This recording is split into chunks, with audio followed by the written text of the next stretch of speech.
Hello everyone, I'm Yanpeng. Today I'll be presenting our work on a novel cache coherence protocol that enforces release consistency using a technique we call directory ordering. This work is done with my advisor Anurag from Yale University and Nicolai from NVIDIA. With the emergence of heterogeneous processing units, or XPUs, and the need for easy-to-use and efficient inter-XPU communication, recent architectures have employed cache-coherent shared memory interconnects across XPUs. These standards and implementations include NVIDIA's NVLink C2C, CXL, ARM's AMD Hi, and AMD's Infinity Fabric. To enable efficient communication atop shared memory, these standards and implementations have converged on two design choices. First, the memory model converged to support release consistency or its variants. Release consistency provides stronger ordering guarantee for synchronization accesses and weaker guarantee for regular accesses, by which it achieves a sweet spot between high performance and programming simplicity. And second, the cache coherence protocols converge to support write-through coherence in addition to traditional read-back coherence. Write-through coherence allows XPU cores to directly propagate updates to the last level cache or main memory without bringing the entire cache line data back to the core's private cache. Therefore, write-through coherence benefits inter-XPU communication with no data locality, which is ubiquitous in multi-XPU applications. However, the problem is that, while both design choices boost communication efficiency individually, we find that they lead to communication inefficiency when combined together. To understand such inefficiency, we first demonstrate how existing write-through coherence enforces release consistency.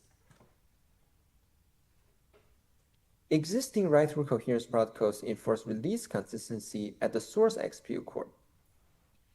We refer to this mechanism as source ordering. To understand source ordering, we demonstrate a producer-consumer example. In this example, the producer CPU wants to send a message to the consumer GPU, so it first writes through 42 into a shared variable called data, and then it issues another write-through, but annotated with release to set a flag. And meanwhile, the consumer GPU posts on the flag using loads annotated with acquire. And after the flag is set, the consumer GPU loads the data. Informally speaking, release consistency requires that the producer CPU's write-through on the data must complete before it releases on the flag, and the consumer GPU's acquire on the flag must complete before its load on the data. We demonstrate the producer CPU's workflow to show how source ordering enforces release consistency. We omit the consumer GPU operation because it does not use write-through coherence in this example. We also assume that the LLC is co-located with the cache directory, which is a common assumption in XPU designs. So first, the source CPU core issues the write-through to the directory, and after the directory resolves coherence and completes this access at the LLC, an acknowledgement message is sent back to the CPU core to indicate such completion. And then, to enforce release consistency, the CPU core must wait for this acknowledgement before it can issue the release. This waiting effectively ensures that the CPU's write-through complete before its release. And lastly, after received acknowledgement, the CPU core can finally issue the release to the directory, which is then completed in a similar manner. While source ordering can correctly enforce release consistency, we find that it incurs various performance and traffic inefficiencies. First, the CPU core's memory pipeline is stalled during the waiting time, degrading performance. Second, the acknowledgement messages consume a significant portion of the limited inter-XPU bandwidth, because each individual write-through carrying no larger than a cache line of data requires an individual acknowledgement. And lastly, this handshaking process over the interconnect also delayed the release completion by at least one interconnect round trip.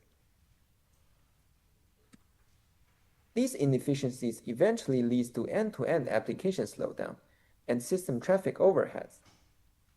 We quantify such overheads using a simulated experiment using spandex. the state-of-the-art inter-XPU cache coherence protocol in academia, and we use various inter-XPU benchmarks. The result shows that when the interconnect simulates CXL level latency, applications encounter 23% of slowdown on average, and the traffic overhead is 16%. Even when the interconnect simulates Intel UPI level latency, applications still encounter 15% of slowdown, and the system traffic overhead remains at 16%. Given such inefficiencies, one may wonder, why don't we simply use message passing protocols such as PCIe, because they could provide a similar programming model with release consistency, and can potentially avoid such inefficiencies. Indeed, message passing protocols such as PCIe can avoid such inefficiencies by relying on the interconnect links and switches to order messages. However, the problem with interconnect ordering is that they can only provide end-to-end ordering, which is insufficient for providing release consistency. To understand this limitation, we'll go back to this producer-consumer example. But this time, the two shared variables, data and flag, are mapped to two LLCs in two GPUs. In this case, even though the interconnect is end-to-end ordered, there is still no ordering guarantee between the write-through and the release, because they are completed at two different endpoints. And as a result, the write-through and the release can still commit out of order, violating release consistency. As a result, applications originally written for release consistency must be modified to use message passing protocols with added developing complexity. This raised the research question, can we design a write-through coherence protocol that can strictly enforce consistency and achieve high performance and traffic efficiency in the same time? We answer this question in the affirmative by presenting CORD, a novel write-through cache coherence protocol whose name stands for Consistency Ordered at Directory. As CORD's name suggests, the key idea of CORD is to order write-through accesses at the cache directories. Directory ordering not only promises improved performance and traffic efficiency over source ordering by avoiding the need for acknowledgement messages, but meanwhile, it can also enforce release consistency globally by coordinating different directories, as opposed to interconnect ordering, which only provides end-to-end guarantees. Realizing CORD, however, requires us to address several challenges. First, without careful design, the additional metadata that CORD must maintain may actually contradict its goal on high performance and traffic efficiency.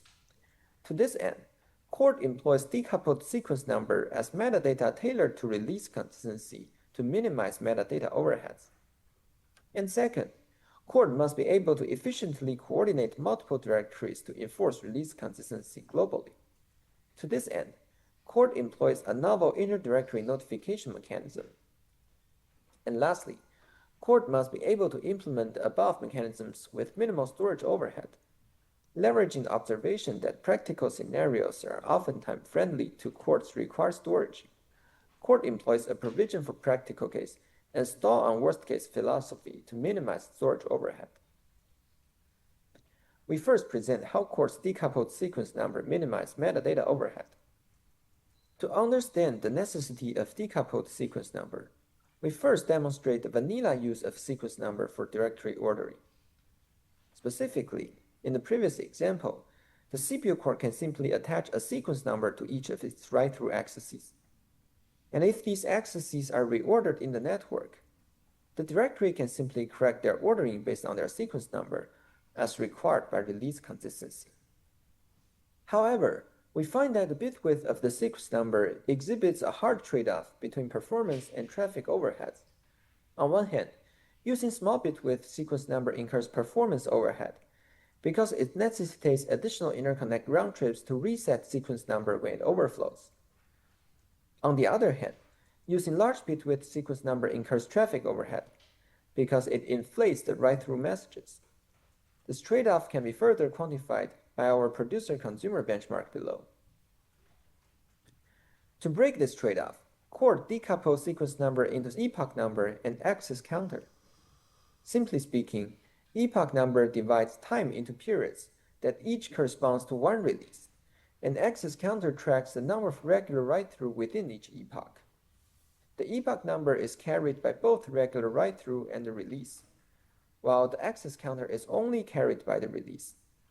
So with epoch number and access counters, if write-through accesses are reordered in the network, the directory can simply queue and delay the current release until its carried access counter matches the number of received regular write-through. By using small epoch number, Core does not inflate write-through messages and achieves low traffic overhead. By using large access counter, which is only carried by the infrequent release operations, Core avoids the frequent overflow handling across the interconnect and achieves low performance overhead. As shown by the producer-consumer benchmark, Core can achieve the best of both worlds. We next present how Core's interdirectory notification mechanism enforces release consistency even with multiple directories. Simply speaking, interdirectory notification is a sub-protocol in Core that allows one directory to notify other directories about the local completion of its memory accesses, with interdirectory notification to enforce release consistency. A directory can simply queue and delay a release until all of its prior memory accesses hosted by other directories are notified to be completed. By excluding XPU core involvement, interdirectory notification retains Core's improvement over source ordering on performance and traffic efficiency, as can be confirmed by our producer-consumer benchmarks with 8 XPUs. Please also see our paper for additional analysis on the performance and traffic efficiency of interdirectory notification. Lastly, we present how Core minimizes the storage overhead to implement above mechanisms. Core's storage overhead can be prohibitively high in the theoretical worst case, assuming the applications continuously issue release, and the interconnect can reorder accesses arbitrarily. However, our observation is that practical scenarios are oftentimes storage-friendly to Core.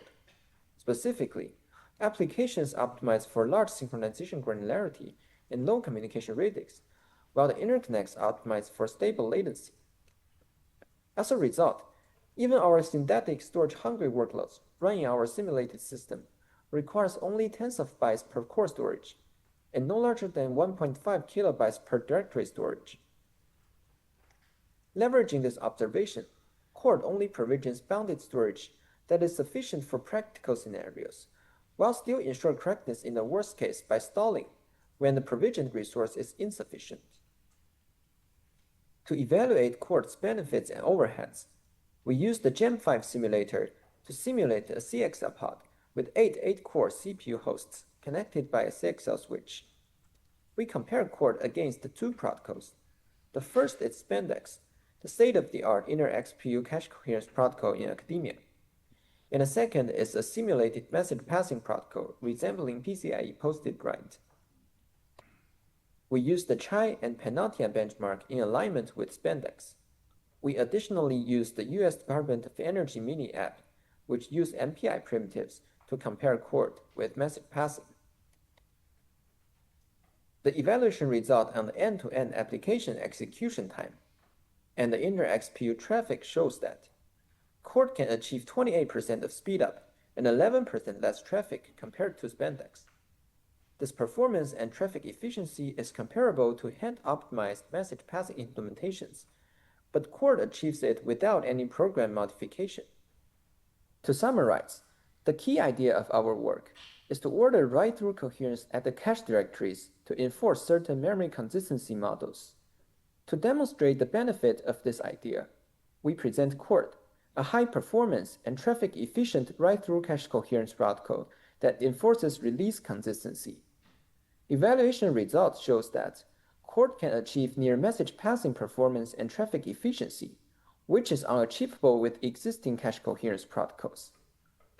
Lastly, Core is publicly available on GitHub. Thank you for listening. I'm now happy to take any questions.